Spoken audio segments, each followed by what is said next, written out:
Welcome back to Obituary. I'm Spencer Henry. And I'm Madison Reyes. Your two favorite magicians for hire. Oh my God, I'm so excited to talk about this. You guys, as we may have alluded to, we signed up for magician classes. And we did our class on Saturday. And they kind of blew our mind. It was pretty great. Yeah. I thought it was great. I have been showing everybody that I can those card tricks. No, it was, I thought we'd get a little more. I thought we were pulling shit out of hats. Yeah, I thought, wands. Where's the scarf coming from? I don't know. Never ending. We did learn some card tricks. We did. And we learned some coin tricks as well. I did pull a coin out of one of your guests' ear. Oh, yeah. So we did that on Saturday. And then I had a party on Saturday night, like another movie night. Before the party, like when guests first started getting there, like the first few guests, I did one of the card tricks for them. And then you did some more card tricks for people. Yep. Whose ear did you pull a coin out of? Madison's. Oh, the other... Yeah. The champ's coworker. Yeah. Because we were talking because I was like, I keep getting your text messages because the champ will accidentally text me. The champ put together like a group text to invite some of his coworkers to our party. There's a Madison that he used to work with. I don't think she actually works with them anymore. Our Madison had texted me or we were on the phone or something, and you're like, I think I'm in a different group text. Like, I don't think I'm supposed to be in this.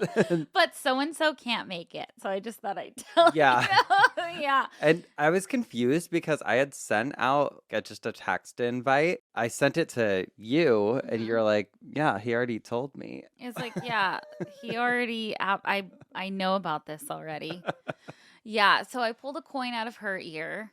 Was she impressed? So impressed. Oh, my God. She loved it. She loved it. Amazing. I know.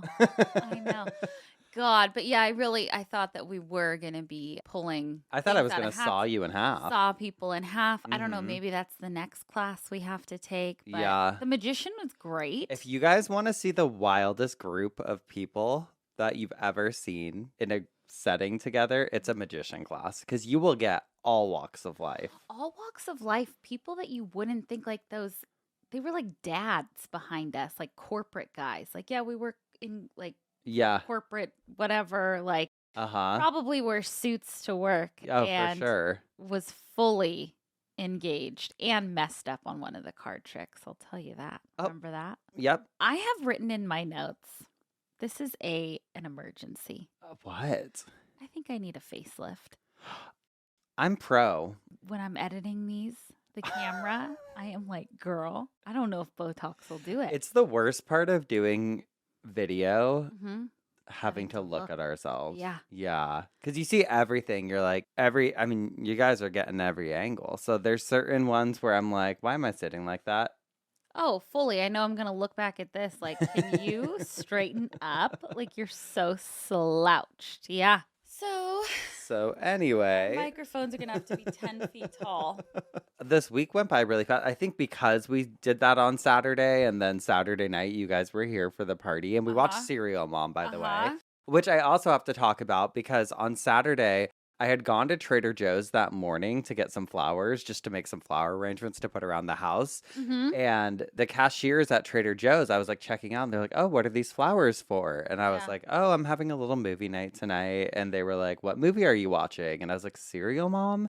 Because I feel like it's a little niche where maybe not everyone would know it. And they were both like, oh my God, we love John Waters. Da, da, da.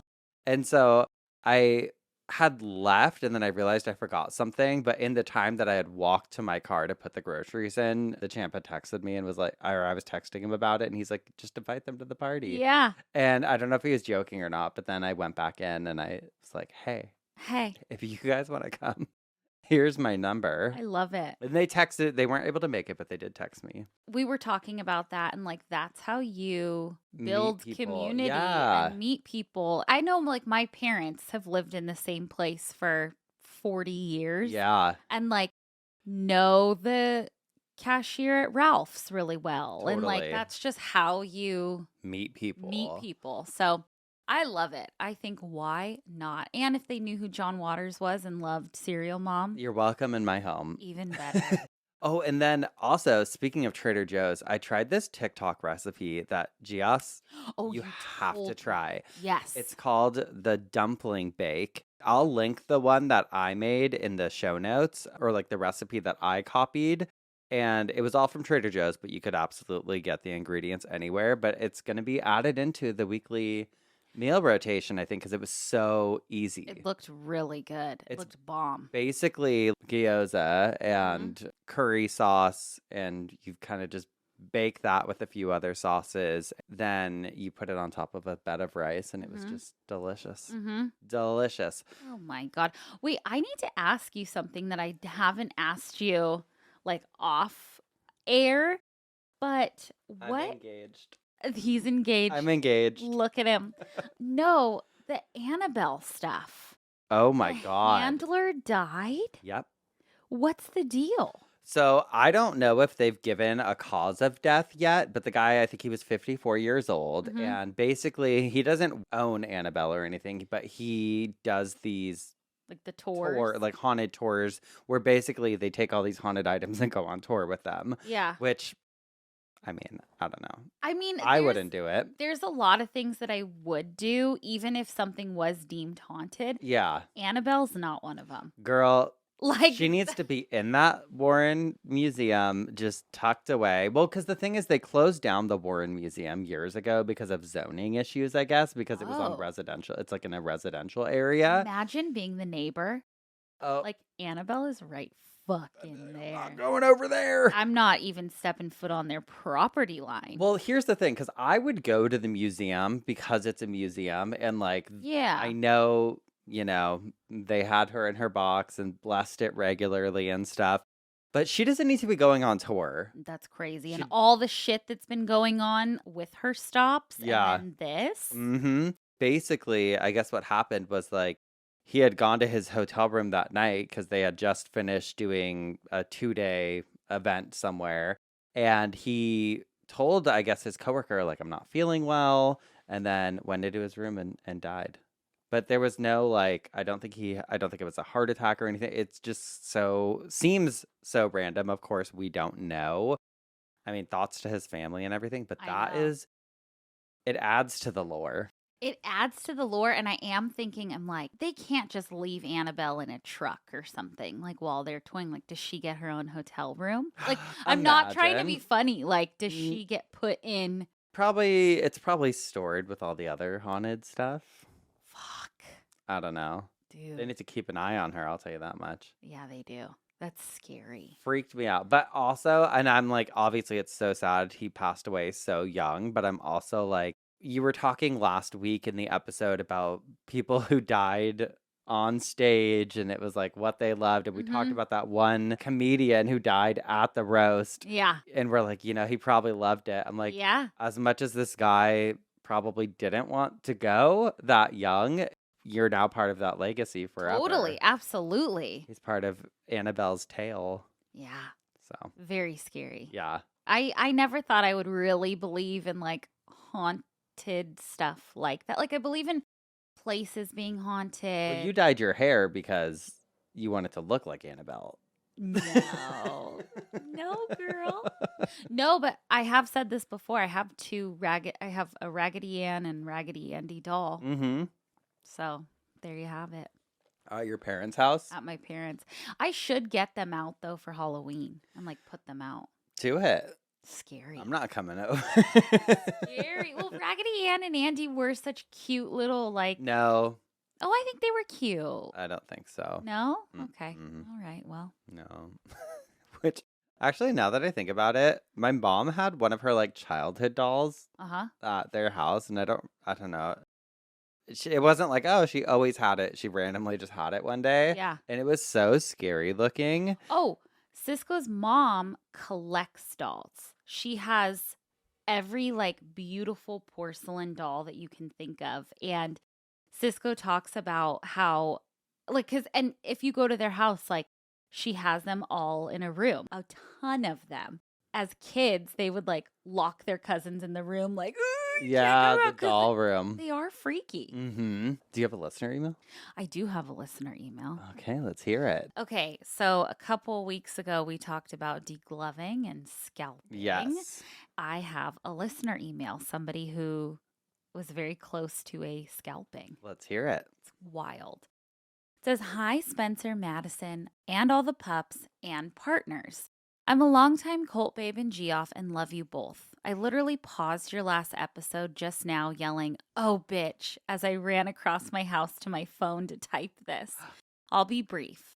In 2017, I had a summer job as a cashier at an indoor go-kart shop in Poconos, PA. We always had to tell people who were going to ride the go-karts that if their hair fell below their shoulders, they had to tie it up while they ride. This woman with hair down, past her ass, came in, tied up her hair, and went riding with her friends. When her go-kart got bumped by her friend's go-kart, her hair tie fell out and her long hair fell into the exposed engine/axle in the back of the car. She panicked and tried to brake to stop it, but accidentally hit the gas and floored it down the straightaway as my coworker frantically used the emergency buttons to shut off all the go-karts. She was scalped almost entirely from the pressure her hair was pulled back with. She lost a lot of blood, and I sat with her until help arrived. Oh, my God. The firemen had to cut her out of the go-kart, and she was life-flighted to the hospital. She's alive and well. I was just a 19-year-old girlie home from college for the summer when this happened. It was a bit traumatic, but not my worst tale. Oh, God.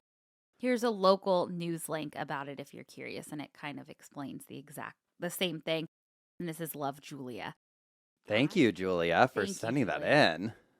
That is so wild. I've pictured your hair being pulled out, right? Like from the root, but not your all the skin going with it.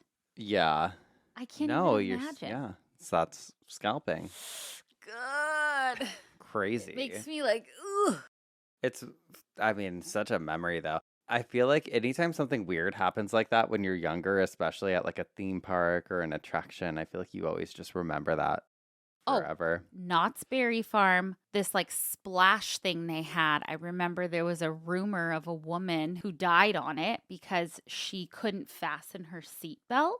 She flew off. I remember kids talking about it at school. Yeah, like ingrained. Totally. God. Ingrained in you. Crazy. I know. Well, speaking of memories getting ingrained, this person wrote in Am I the Asshole about something that I don't think they're ever going to forget or forgive. Oh, God. Okay. It says, am I the asshole for banning my mom's boyfriend from my life after what he did at my granddad's funeral? Okay, let's hear it. My mom, 56, has been dating a man named Adam for 5 years. I'm 28. They met online during COVID and said, I love you within 3 weeks before they'd even met in person. Red flag number one.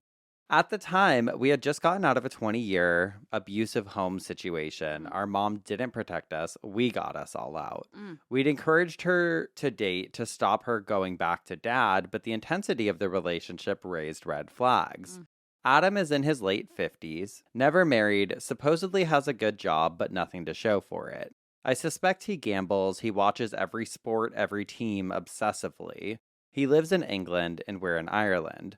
There have always been red flags, subtle digs about my mom's aging, calling her decisions our decisions, but keeping his private. He makes no effort with family and isolates her. I think he's using her and possibly planning to freeload off of her divorce settlement. The final straw was him watching football on his phone for 15 plus minutes at my granddad's funeral. I waited a few weeks to tell my mom, and when I did, he denied it, and she believed him over me. Things got tense. My sister and I ended up in family therapy without him and agreed to one last conversation with Adam. We told our mom if it went badly, she could keep seeing him, but she had to stop trying to involve us. It was a big deal. We were anxious and triggered by having to confront a man about his behavior given our past. The conversation was awful. He said, we'll agree to disagree, and admitted he glanced at his phone, and then finally admitted to watching the entire match. Still no apology. Oh my God. Since then, 6 months ago, we've had no contact with him. I've told him I don't want to speak to him again, and now my mom is saying we need to fix things and come for dinner to sort it out. She gets upset when we say no. I'm exhausted. I can't control who she dates, but I won't be around him. It's stressful, triggering, and upsetting. Some families say we're being overly sensitive, but honestly, we're too tolerant. We survived years of abuse. If we were fragile, we would have broken. We didn't. Now I'm getting married next year, and I'm already heartbroken because my dad won't walk me down the aisle. Not because he's gone, but because of what he did to us. That's something I've had to grieve, but now it feels like another man in my mom's life is going to ruin another major moment. My graduation, birthdays, those were all made miserable by my dad, and now it feels like my wedding could be overshadowed by another man she's putting first. I just don't understand how it's unreasonable to want my wedding day to be about me, for once, not about managing someone else's boyfriend. My mom clearly thinks I'm the problem and that I'm being difficult and dramatic because of our past, and honestly, I'm starting to feel like I am the asshole, but deep down, I don't think I am. I just feel like one for standing my ground. So am I the asshole for drawing this boundary and saying I don't want to spend Christmas or my wedding with this man? No, I think that your mom's kind of an asshole and needs probably a lot of help. And you said it in the beginning that she didn't get you out of the abusive situation. You and your siblings got yourselves out. That feels like a no contact thing, even with your mom. Like, I think that would be an option. Yeah, I mean, we always say it, like, just because someone's family, you don't have to deal with their antics or their bullshit. Right. And it doesn't sound like your mom has a great picker. Nope. But also, she was a victim of abuse herself. And so I think she's probably just, instead of working through some of that, it sounds like, based on the way this was written, that she just kind of threw herself into another relationship. That's what I was saying. She needs help. Yeah. But I also think there's certain conversations and with certain people that come for dinner and we'll just sort it out. There are certain things that you cannot do without a professional there. Yeah. And I think this is one of them. And I don't think you're an asshole. Yeah. No, not an asshole. Okay, this next one says, am I the asshole for refusing to share my inheritance with my estranged brother who suddenly reappeared after years of silence? So, my great aunt, who I barely knew, passed away recently and surprisingly left me with a decent chunk of money. Not like quit your job kind of money, but enough to clear my student loans and help me buy a small place. I was shocked and super grateful. Then, out of nowhere, my older brother Mark messaged me. We haven't talked in 10 plus years. He was emotionally manipulative, constantly a mess financially, and our parents had to bail him out a lot. He never apologized or reached out, not even when our grandma passed. And now he's suddenly like, hey, long time no talk. And then jumps straight to, heard about Aunt Carol's will. Congrats. Oh, God. And then, boom, asked for a fair share of it. He says he's struggling with debt and his business is tanking and that it would be cold-hearted of me not to help him. I told him no, I'm using the money to move forward, not pay for his past. Yeah. He called me selfish and said I've always been a terrible sister. Am I the asshole for not giving him any of it? I don't think so. I mean, the Aunt Carol left it to her, and he's just coming out of the woodwork. No. Yeah, no. No. Not the asshole on that one for sure. I do think there are certain things when someone, certain things that people can see that you can't see yourself. Yeah. And Aunt Carol was probably like, the money's not going to him. He's fucking up, Yeah. And I think so many people are under the impression that things have to be split evenly into that. Yeah. They don't. Like, obviously, if someone has kids, they're all kind of in a similar situation. It's always been kind of the same. Then, yeah, obviously it makes sense, like, divide it up. Yeah. But, no. Yeah. God. Assholes. Block them and move on, I say. I agree. Alrighty, well, I'm up first this week, which means you should have a little side bitch for us. I sure do. I have one for Joe, and it says, Joe always said he wanted to die young and leave a good-looking corpse. After battling a lengthy illness, Joe was blessed by God when he passed away on April 20th at the age of 72. Good-looking corpse at 72. Why not? Love it. Yeah. Joe was born in Pampa, Texas, and preceded in death by his parents, Jack and Gloria, and brother Rick. Joe is survived by his loving wife, Candace, his son Nash, daughter Courtney, and granddaughter Harper. His sister Susan, with whom he shared his love for the Dallas Cowboys and texted every game, his brother Chuck, many nieces and nephews, and his best friend and very good boy, Oliver the Maltipoo. We'll miss him dearly. Joe's favorite thing in life all began with the letter G: golf, guitar, and girls. When he married the love of his life, Candy, 39 years ago, he had to give up the girls and get a day job. But he spent many decades working weekends as a talented musician playing guitar and singing with the bands Shellacko and Checkpoint, along with his many musician friends. He accomplished 2 hole-in-ones on the golf course and retired from West Texas Gas in 2020. He is so loved and missed. While his family is heartbroken, we take comfort in knowing he is no longer suffering. And then it gives some service information and then a quote from John Lennon that says, "Love is a promise, love is a souvenir, once given, never forgotten, never let it disappear." Oh. Ooh. I just love a good looking corpse and golf, guitar, and girls. Love it. Love it. All right. Well, we're going to take a quick break. And when we come back, I'll tell you what had me spinning in my coffin this week. All righty. We'll be right back. And we're back. Spencer, what had you spinning in your coffin this week? Well, Madison, today we're going to be talking about death in a different way than we're used to because I wanted to break down the dead internet theory.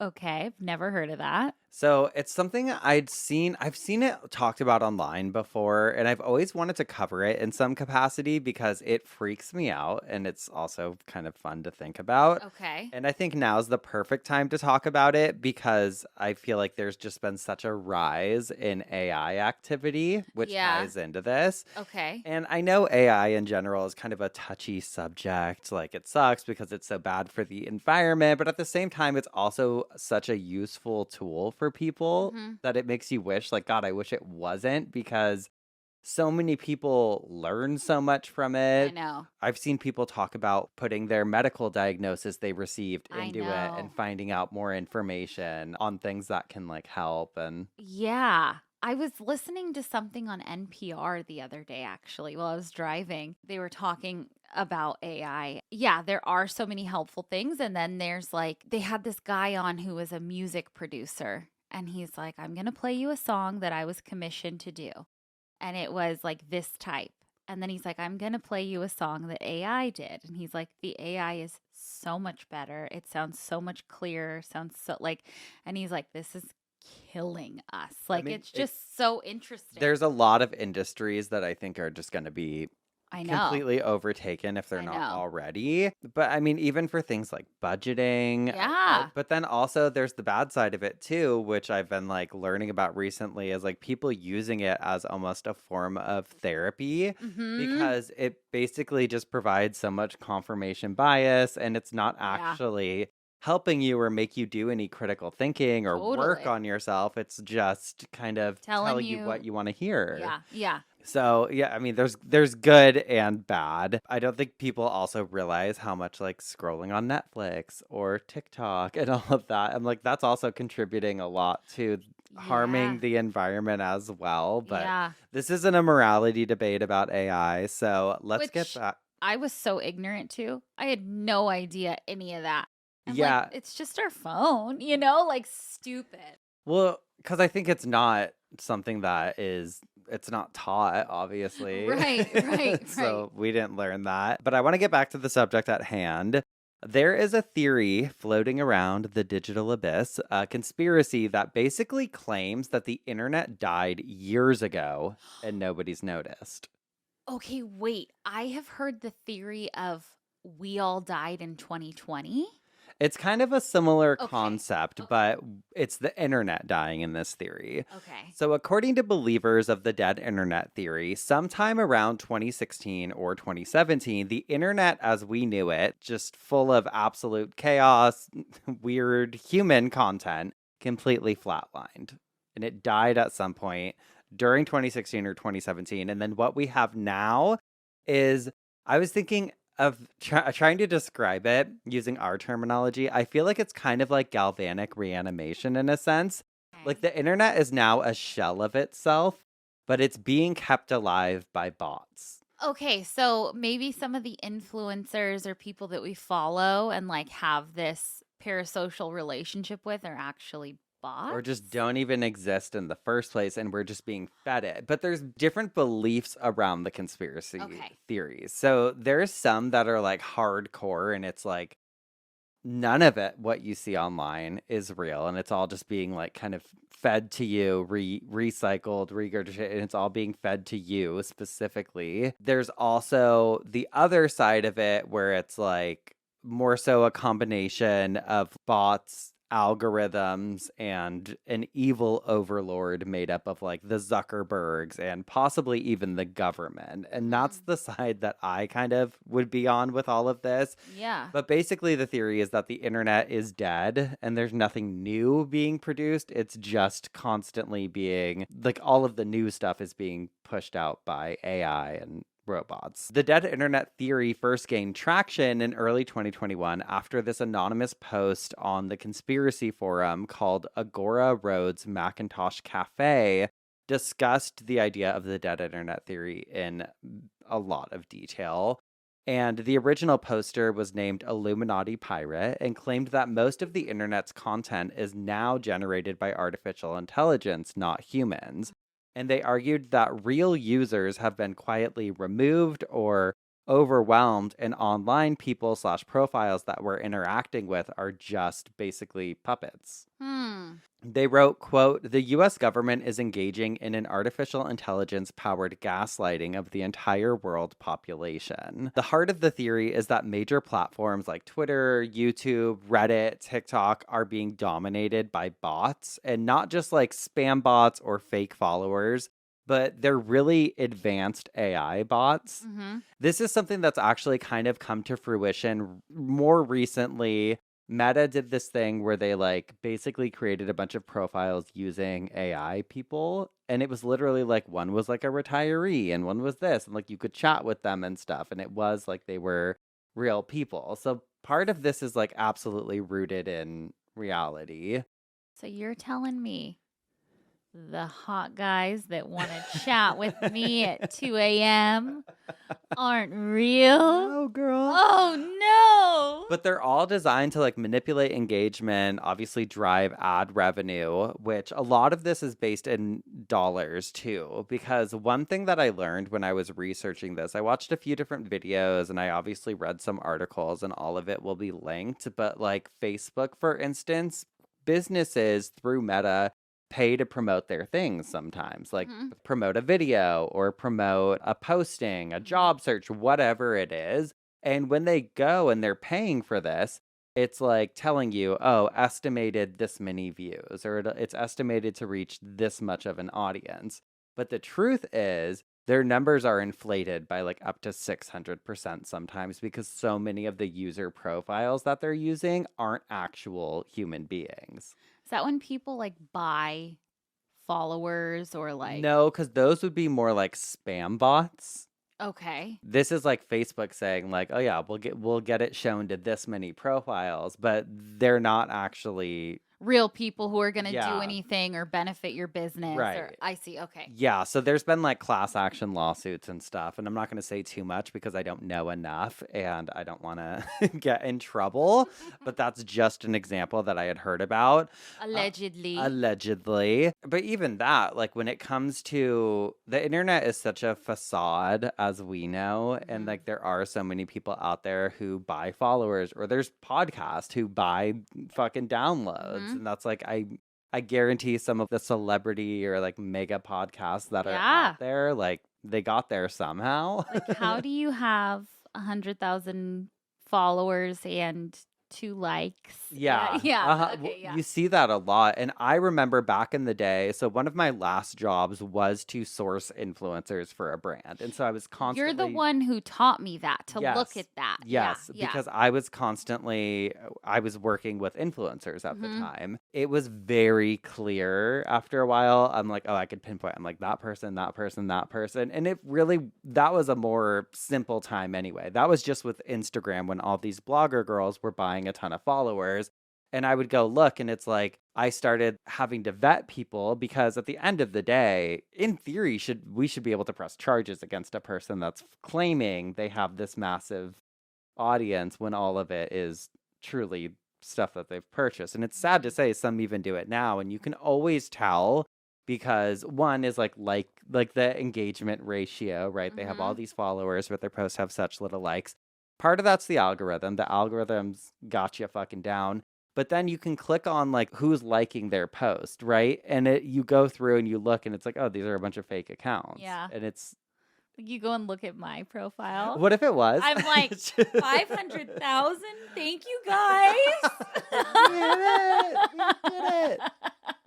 I remember like I would get in arguments all the time with my boss at the time. She'd be like, oh, this person's going to be in town and they want to partner with us or whatever. And I'd like go look at their profile and I'd be like, no, like we're not doing that. She bought all of her followers. It's also not like that anymore. Like you can't like tag someone and a bunch of people will go follow them. I feel like anymore. It's definitely more of a dead zone now. I feel like especially on Instagram, like TikTok's also its own weird algorithm, though, that I don't fully understand because it's like you never know when things are going to like take off and then when they're not. And you mean to tell me my Get Ready With Me wasn't a hit?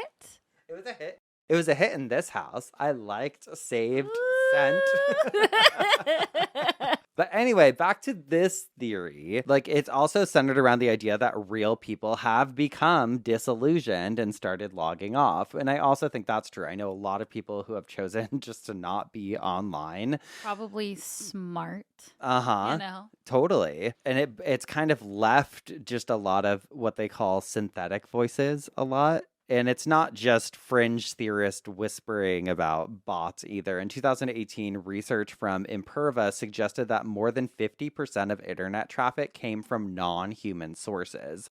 Automated scripts, crawlers, and bots. That's so depressing. More than half. Elon Musk even made headlines back in 2022 when he claimed that up to 20% of Twitter users were probably fake. And that was right before he, I guess, tried to back out of buying Twitter and turning it into X, which is also a dumb thing too. No one says X, and also that caused everyone to leave when it wasn't Twitter anymore. I left. I like deleted my account because I was like, all my friends left, so I was like, there's no point. I don't need to be here. Yeah. And a lot of people have also like kind of pointed out the robotic quality of a lot of interactions nowadays, like the sudden rise of low effort memes and accounts that repost the same content at the same time, or videos that trigger engagement without ever actually saying anything. So it's kind of just become this weird echo chamber on the internet. Yeah. And there's also something that I learned about called Eternal September, which is a term that dates back to the 90s internet, when a lot of new internet users started flooding all of the message boards and things stopped being like I feel like back in the day there was like these internet hangouts or internet cafes or chat rooms, and then all of a sudden it was just bombarded. Now a lot of people are like, we're in kind of like almost like a cultural pause. Like we're seeing a lot of repeating trends, a lot of the same aesthetics, and consuming content that's just not really made by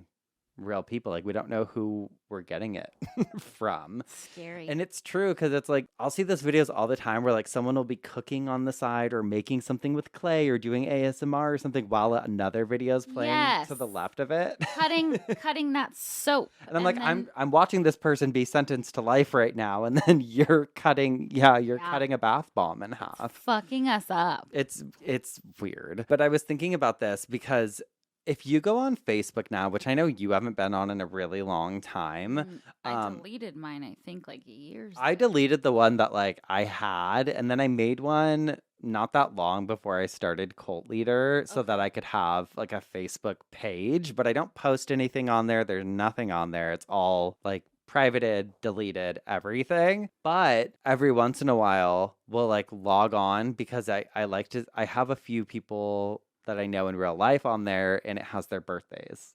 And so that was always a lifesaver. And still, that's the only reason that I even keep that going. But when I do log on, It's literally filled with propaganda, like fake Yeah, things what is now. it like? Okay, like memes and stuff. Like it's not people I follow or pages that I've liked or accounts. It's so weird. A lot of times it'll be like AI generated shitty movie posters claiming that movies from the 90s are coming back with a different cast. I'm trying to think of an example that doesn't already have a shitty remake from that time, but like Friends. They'll post like a Friends poster, but it'll be like Selena Gomez and newer people, whatever. And it'll be like coming in September 2025 or whatever. Is that just to get people's engagement? Literally, it'll have like hundreds of thousands of likes, 30,000 comments, and then you'll go to the page that posted it and they'll have like 1 million followers, but it's literally AI. Fucking weird. I hate that. It's like an AI meme page. There's also, as I mentioned, with the dead internet theory, there's a lot of whispers of government involvement with this.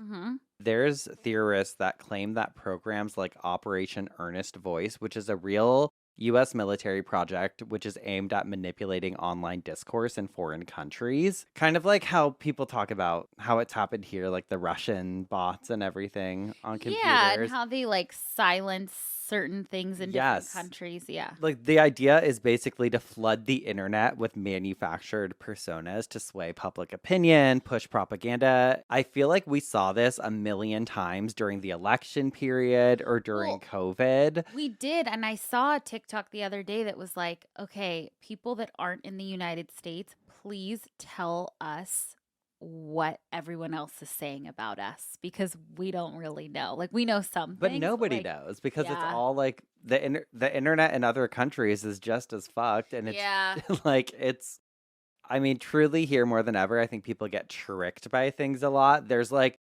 videos of babies in the hospital singing with Jesus behind them. And you know, my sister's she's sending them to us. This is incredible. You know she's getting tricked. Or like Trump on America's Got Talent singing America the Beautiful. And like, you know, there's people out there that are like, is that real? Yeah. Is that real? Like, it's crazy, but it's also on both sides because you're being fed misinformation left and right by the left and the right. Like, it's all so fucked up and wild to see. Like, I remember there was one documentary, I can't remember the name of it. I wish I had thought about this so I could have looked into it before we recorded, but that talked about like the influence basically that online culture has on elections, because it does make such a difference because you're feeding narratives into specific audiences. Like Facebook, you know, you're going to get more of the boomers and stuff. And so it's like they can push all of this rhetoric that goes towards not only what you believe, but also what you're against, because then you're interacting with what you're against. And that's what they want at the end of the day. Like, well, look at Love Island. And I know it's like not a great example, but it is, because this season caught so much traction online. Every season's been popular. Like last season was very popular, but this season I have not seen as much discourse around it than I have. Like I've never part seen of that's that much. what you're looking at and clicking on. Yes, but I watched it in real time, the show, right? And then I had to get Cisco into it, and we watched it again, and I feel very differently about who I liked and who I thought and everything because of that. What also is like, I mean, that even is propaganda in and of itself, because people aren't going on that show to find love, right? They see what it's done for people in the past seasons. Like, oh, you can go on that show, become a mega influencer, and all of a sudden you have all these brand deals and you're making all this money. Like, that's why people go on the show. You know what I mean? Yeah. Maybe not Amaya. I feel like she genuinely was like down for a good time, but I love her. But the scariest part about all of it is really like most people nowadays report feeling like something's just different when they're scrolling. Like it just feels very hollowed out. Like there's a lack of soul. And I mean, that could be the backing the dead internet theory, right? Like nothing's real. We're just kind of getting the same shit regurgitated. But that could also just be the lack of original content these days, or people posting what they actually like these days, because people don't really do that anymore. And if you go and you scroll on TikTok, I guarantee you'll see a lot of trends, which like we'll participate in sometimes because Yeah. sometimes they are just fun. And you see a lot of content, or like especially on TikTok, I feel like you mainly see content farming, which is just like basically getting people to answer things. So it's like real question, like how much are you making right now? And like how old are you and how much are you making right now? And it's like people will just put out all this information. Like obviously people post a lot of like rage bait on there to get people talking to, and it's like that's what they want. Like you know what I mean? I don't know. And people just play into it every single time. There's also a ton of like exposés. I feel like there's a new one every week where it'll be like, did you know that this popular TikTok chef's husband voted for in 2016? And it's like, what the fuck do I care? I think people just have too much time is honestly the thing, and too much access.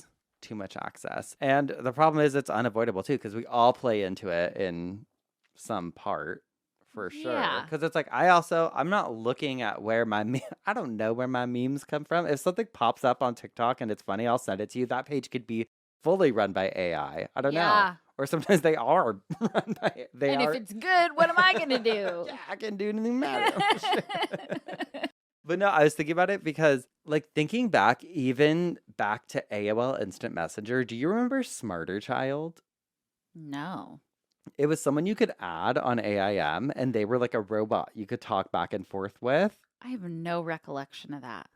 And I'm like, that was like the OG AI. It's been here longer than we thought. Oh, for sure. I don't think it could probably like answer things or whatever. I'm sure it was probably pretty basic, but it was literally just like you could talk back and forth with it.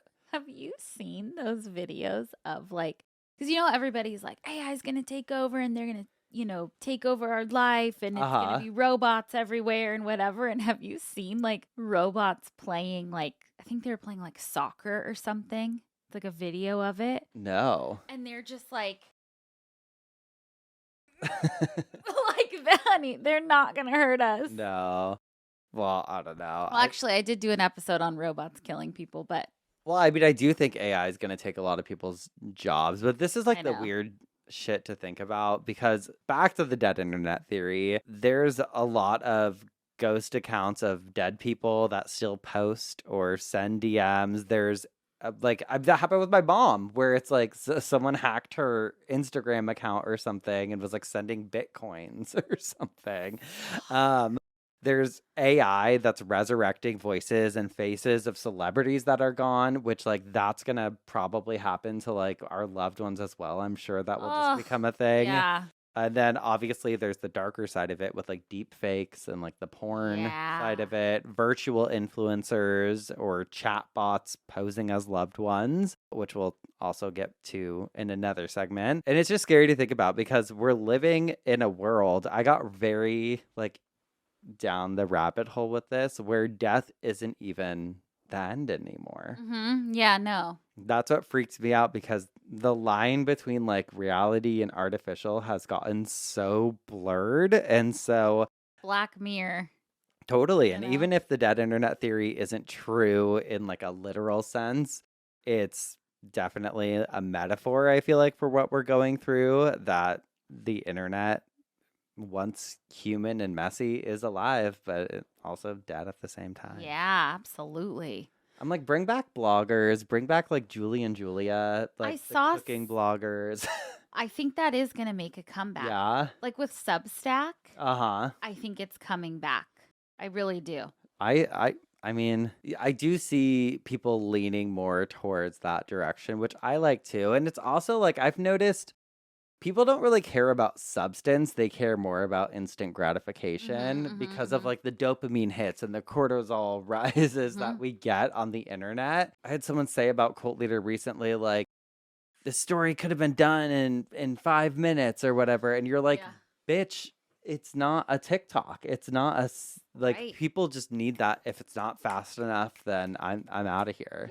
Yeah, so. Totally. Like, what happened to, like, ingratiating yourself in this, like, story and sitting with it and, like, oh, no. Things have gotten gluttonous, honey. It is a sinner's world. It is. It's a sinner's world. And sometimes I do hold down my TikToks and make them Speed it up. Speedy. Speed it up, honey. I don't care. We're hypocritical for sure. No, but that's what I'm saying. We partake in it. Yeah. But when you pull out, you're like, oh, this is going on and this isn't good. And this, Fully. Yeah. Very interesting. Well, rest in peace, internet. Rest in peace to the internet. God. I should have written an obituary for it. You should have. You absolutely should have. So I don't know if it's real or not. There's so many good videos online that probably explain it way better without me going on my side tangents. But yeah, I mean, I guess the theory is that it died and that we're just seeing regurgitated content. But it's true. Seeing corpses. Yeah. Corpses. God. Oh my gosh. Well, thank you. Thank you. Sure. Well, we're going to take one more quick break. And when we come back, Madison's going to tell us what had her spinning in her coffin this week. We'll be right back. And we're back. What had you spinning in your coffin this week? All right, Geoffs. Today I want to talk about something that can definitely be a touchy subject. So first and foremost, I am giving you a trigger warning because I'm going to be talking about suicide today. In this coffin spinner. It's obviously something we don't encourage and understand if you're not in the right headspace to listen. So log out if you don't want to hear it. Please. However, we have talked extensively about death with dignity, the right to die, and, all the end of life decisions here. So I thought it would be appropriate, but this is going to be just a little different. So we are going to cover suicide pacts today, which is probably one of the most intense pacts you can ever make with another person. And whether it's out of love or desperation or loyalty or some combination of those, the idea of choosing to die with somebody is really fucking heavy. And this actually popped up on my radar recently because there's a rumor that's been going around about Sharon Osbourne and Ozzy Osbourne. Oh, I saw that. Yes. So if you don't know, I guess in past interviews, they've both said things like if either of us gets something like Alzheimer's or, something terrible, we'd go to Switzerland and do assisted suicide together. So they have been interviewed saying that. I don't love that statement because I don't think that is an automatic death sentence, but I also understand why you wouldn't want to suffer through that. Sure. Either way, with Ozzy's last show that he just had, and then they did have a recent trip to Switzerland, it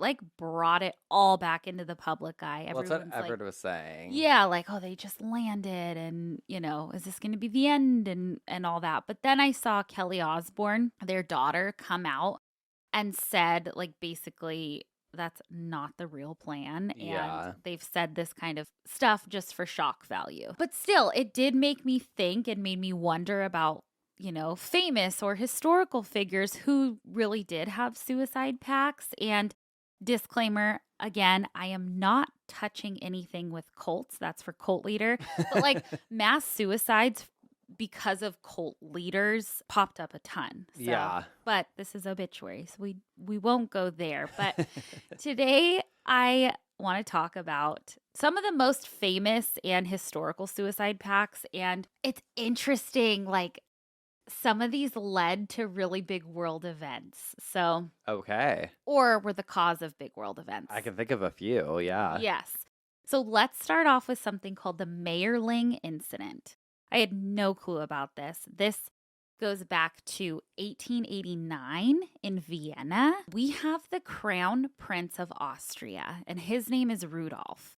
He is the only heir to the throne. His dad is the emperor, his mom's the empress, and he's their only child. He's 30 years old around this time, and he's married to his wife, Stephanie.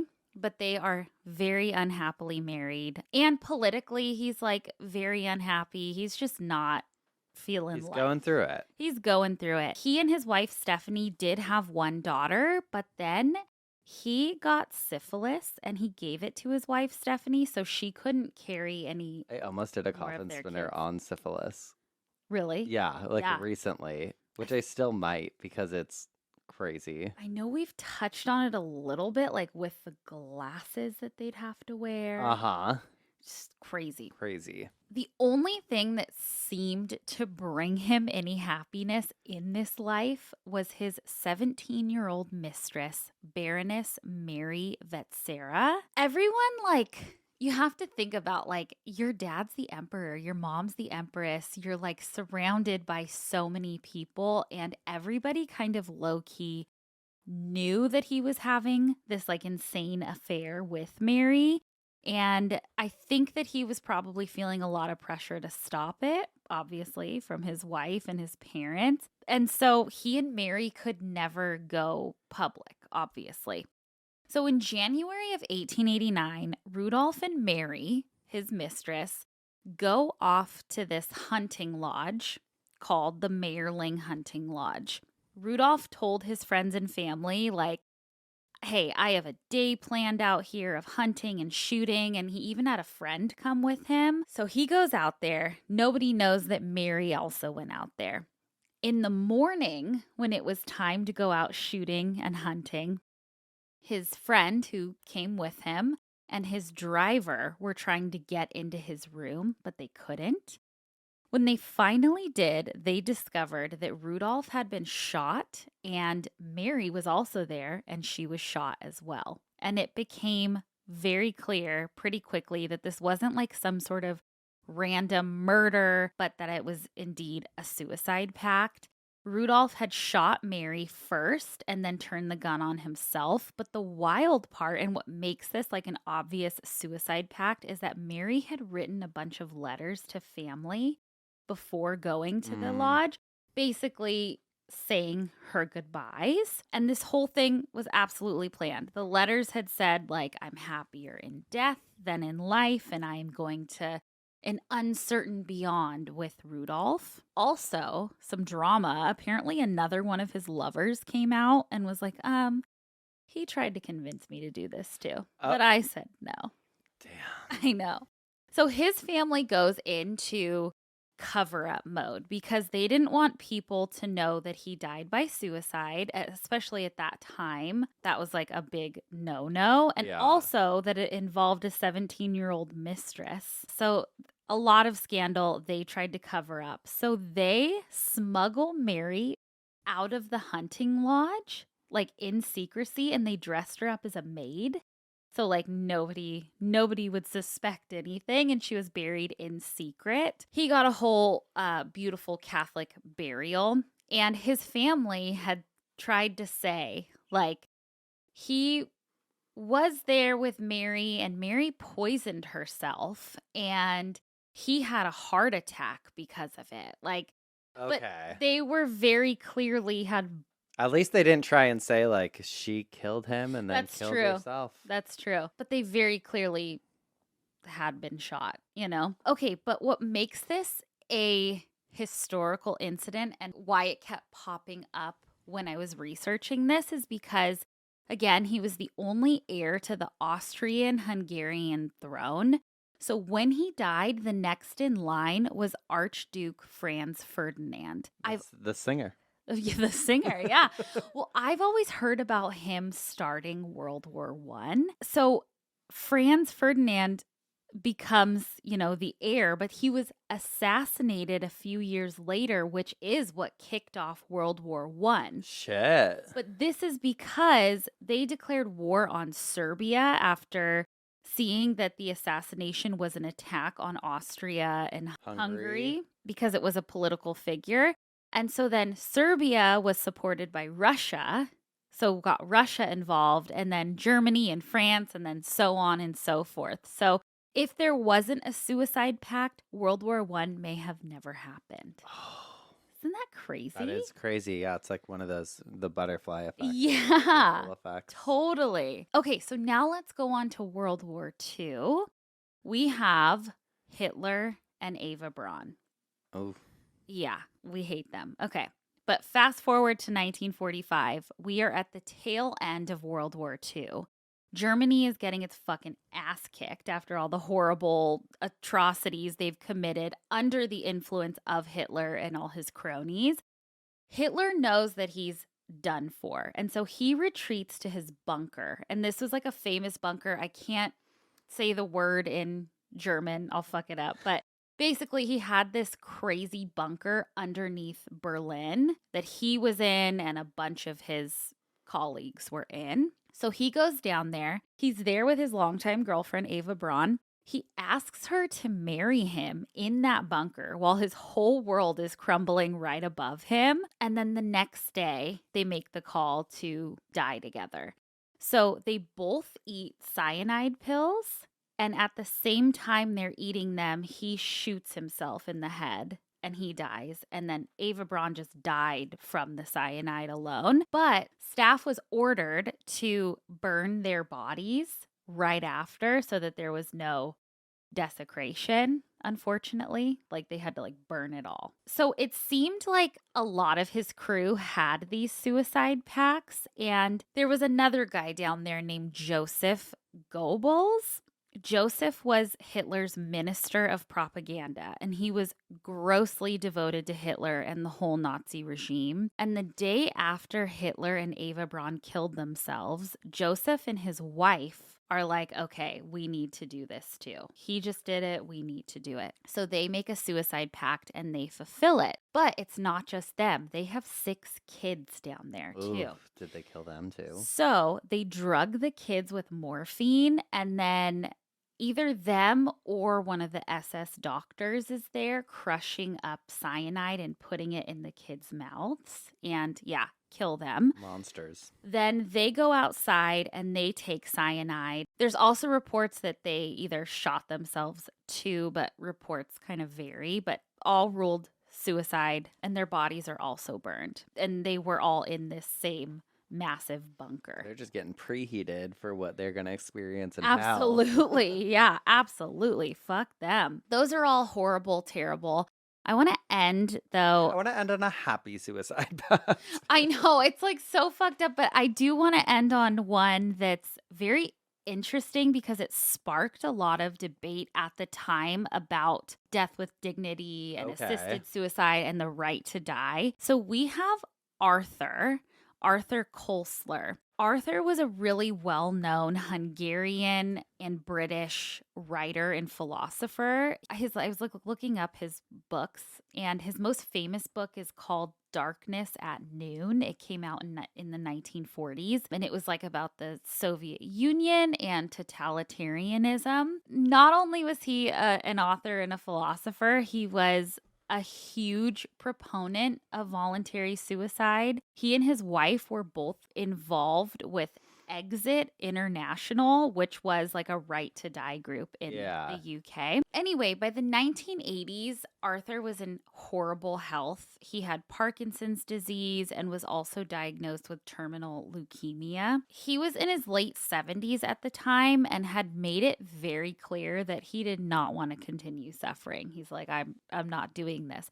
But Arthur was married to I believe it was his third wife, Cynthia, and she was way younger than him. She was in her early to mid 50s, and she was very healthy. She was originally his secretary since she was 22. Then they married eventually, and she was incredibly devoted to him. But on March 1st, 1983, the two of them were found dead in their home in London. I guess their housekeeper found them, and they were laying side by side in their bed next to each other under the covers. They each had suicide notes on their bedside tables. I think there was a bottle of alcohol and a booklet from Exit International that held instructions on how to overdose properly. And it was very clearly a suicide pact. He left a note saying that life was insufferable for him. Cynthia left a note saying that she wouldn't leave him. And so they went out together. Her being much younger, though, and healthy made a lot of people start talking. I guess I was reading their friend groups were incredibly divided. They were like, okay, was she coerced into this and felt like she didn't have a way out? Or was she actually truly hopelessly devoted to him and didn't want to live in a world that he wasn't in without him? But by all accounts, it seems like she very much knew what she was getting into. Huh. And they exited. So yeah, it's one of those moral things. I don't know what's wrong or what's right. I feel really strongly about the right to die and death with dignity, especially when you have like a terminal illness, but I don't know about taking your loved ones out with you. Yeah. Remember The Last of Us? Yes, I thought about that. I thought about the couple. Yeah, without spoiling. Yeah. If you haven't seen it, that was old, first season.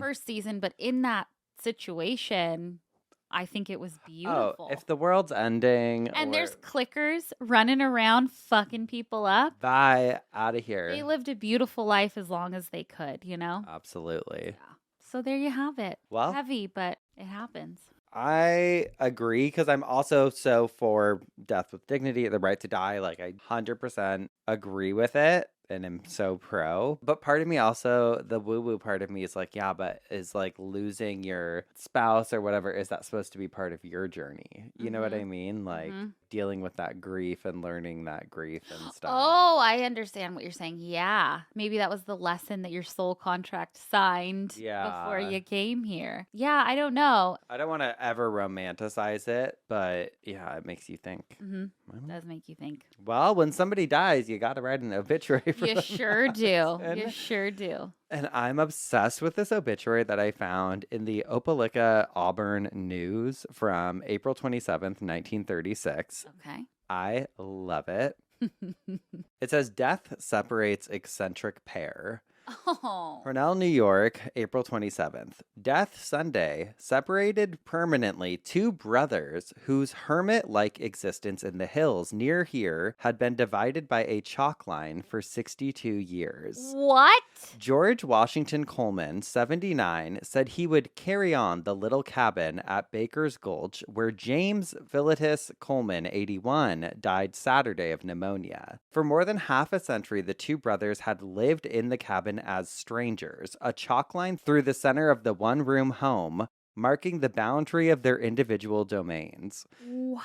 Neither ever disclosed the reason for the strange relationship. On each side of the room was a bunk where each slept, and each did his own cooking and had its own set of dishes. Each also had his own garden outside.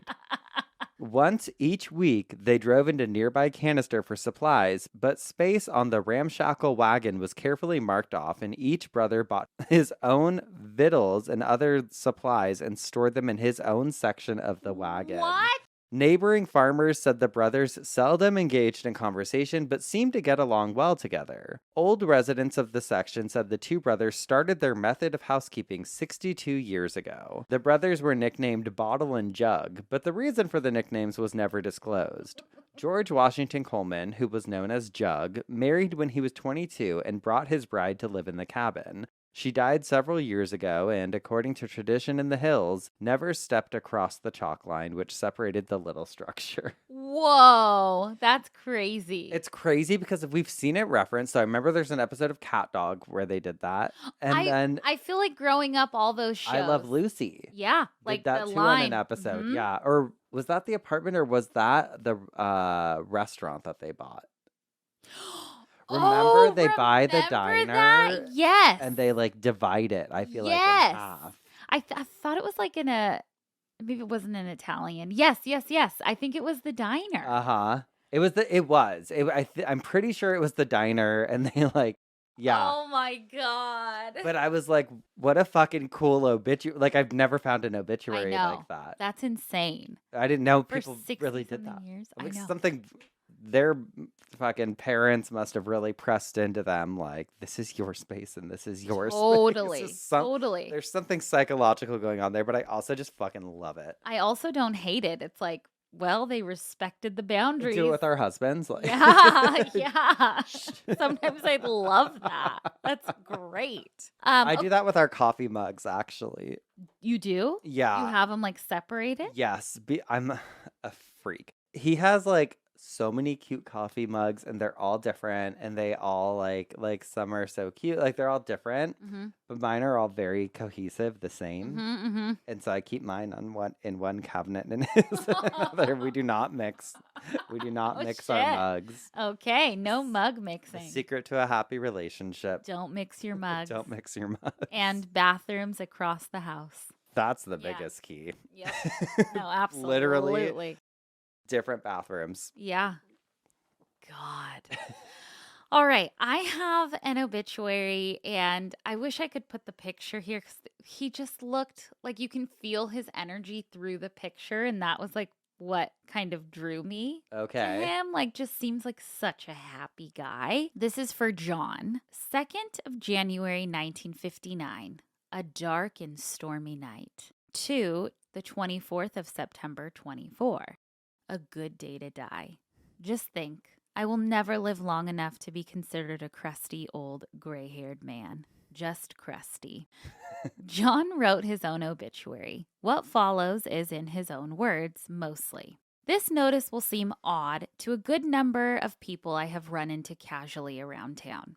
The comment I heard most was, "You look good. You can't be sick. You'll be fine." These things can seem to dismiss my reality. I was very sick. My diagnosis came as, "I'm sorry," from oncology. My definitive terminal diagnosis is a whole different animal, hard to put in words. At least I will be a good-looking corpse. It is weird to know you are going to die and to try and tell about who you were. I am going to put down a few musings that I feel defines me and let those who knew me fill in the rest. Most important was my marriage to Linda, the home we rebuilt together, our pets, the wild croquet parties, skiing together, and the backyard garden, a happy home. I was the guy who followed my dog Willie downtown on our morning coffee run. He chose the route, and I gladly followed. For whatever reason, I could grow a full beard at the drop of a hat. I confounded many by changing my appearance often. Really, I was just lazy about shaving. The one thing that really sucks about chemo is that prevented me from growing a decent beard ever again.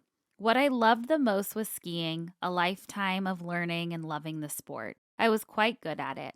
It was a lifetime passion. I made it out every year at least once, even when it was difficult. 59 years, including during cancer treatments, when I made a few wobbly half runs at Chapman.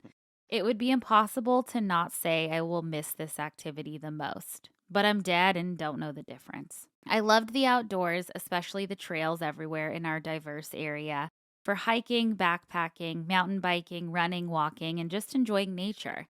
I did shoot wildlife, but only with a camera. I went my entire life and never saw a mountain lion. I had hoped to remove this sentence before pushing up flowers. I did building for clients, top-notch work down to the mundane. It made me a living. I never ever once purchased an item from Walmart. I tried to buy locally always. I miss Hogan's, Boker, the Red Snapper, Old Timers, and the Palace. Times change, that is okay, but sometimes we lose the best.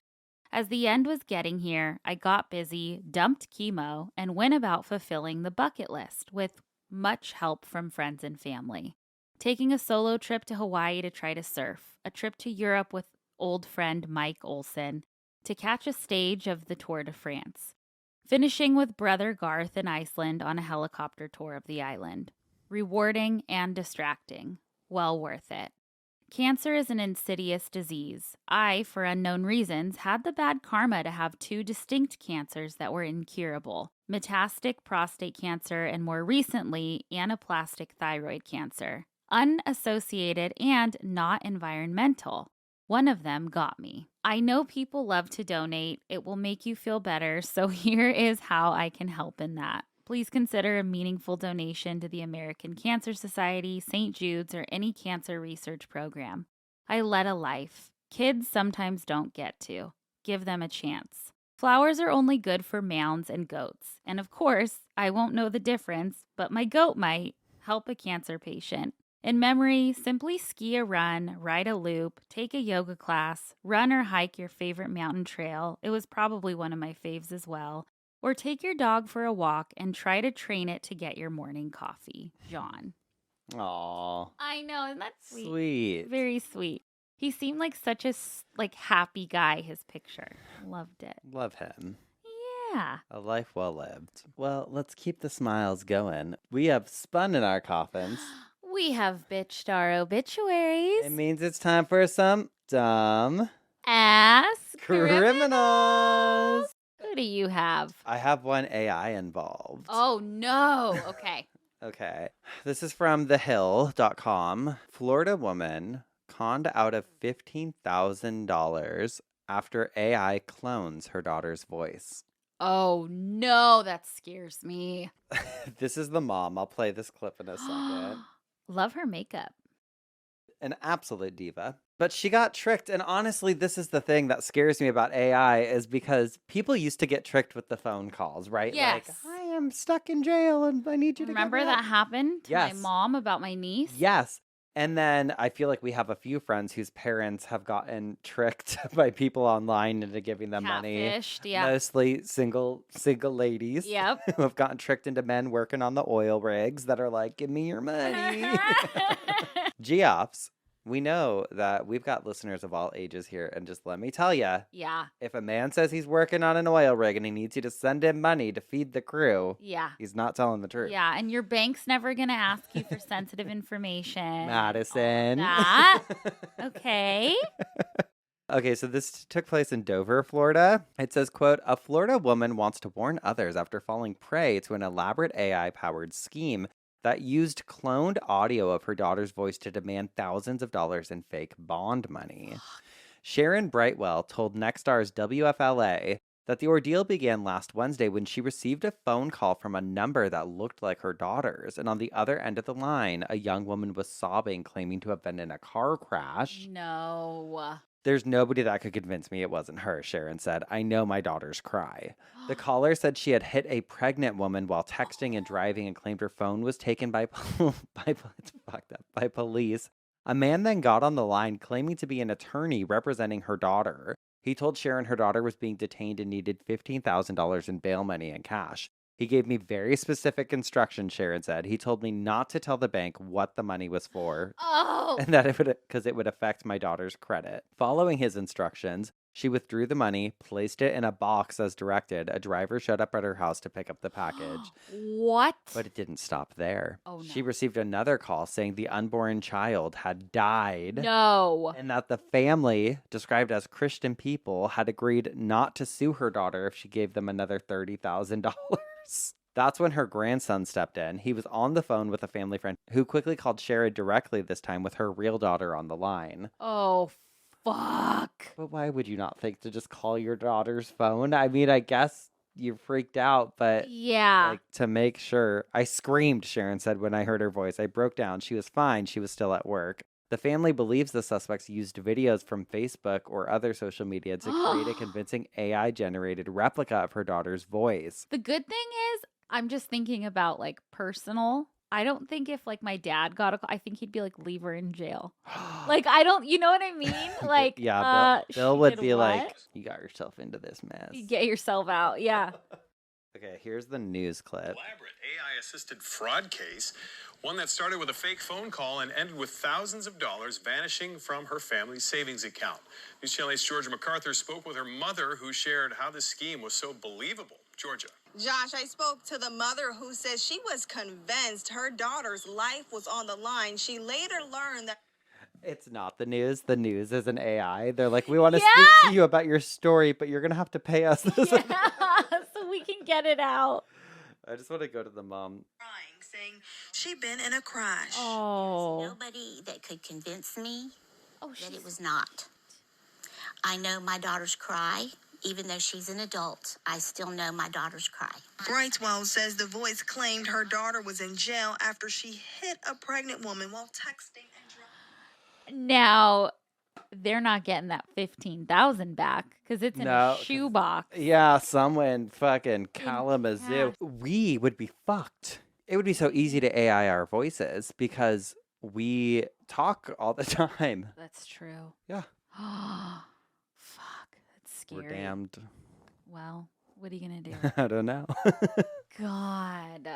It's crazy, though, the schemes that are out there. And it's only getting worse. I mean, we're getting up there, and we're going to get tricked soon.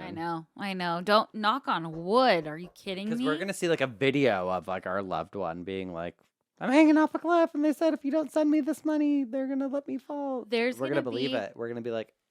Yeah.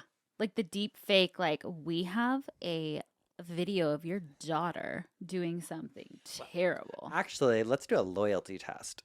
Let's text people we know, our loved ones, videos of us, and see if they send the money. Yeah. And we'll go pick it up. Yeah. And if they don't do it, they're done. Dead to us. Dead to us. God. Who do you have? Okay, I have one that was sent to us a lot on TikTok, actually. And I'm not good at working TikTok, but I was like, what keeps getting sent to us? And then I clicked on it, and it was a video from Brooklyn is the user. And it looks like she works at a radio station. I think WMEE, 97.3 WMEE in Fort Wayne. Whammy. Listen to this. So a 911 dispatcher lost her job after she called an Ohio resident. And normally, you're calling 911. 911's not calling you. But this is wild. The Twinsburg, Ohio woman, she was shocked when she received a call from the dispatcher. And before we get into it, I'm just going to play the call because it speaks for itself. Hello? Hello, may I speak to Karen Clinton, please? Speaking? Karen, it's the Twinsburg Police Department calling. Okay. Do I have your attention? Pardon me? Do I have your attention? What do you need? Do I have your full attention? Yeah, what's wrong? Oh, no, wait a minute. Do I need to sit down? No, you don't need to sit down. Everything's fine. I just want to let you know, congratulations, you've won the prize at a contest. You've made, since 2010, you've made 183 phone calls. And since the last 5 years, we have conducted 954 traffic details on your street, and we have made 1,804 traffic stops on your street in the last 5 years. So you win the prize. It's called the Booby Prize. You are the dumbest person to call this police department on a repeated basis. So thank you for being a resident of this city, and have a wonderful life. I'm sorry.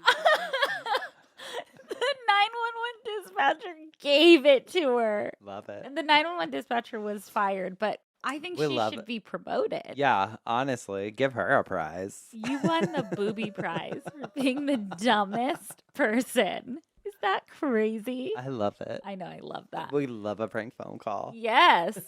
But it wasn't even a prank call. She had it. Oh, yeah. She said, fucking listen, Since bitch. 2010. Oh, God. Diabolical. I know. Well, that's where we leave things for the week. We got to go make some prank phone calls, but we'll be back next week for some more coffin spinners. And obituaries. And dumb ass criminals. Goodbye. Goodbye.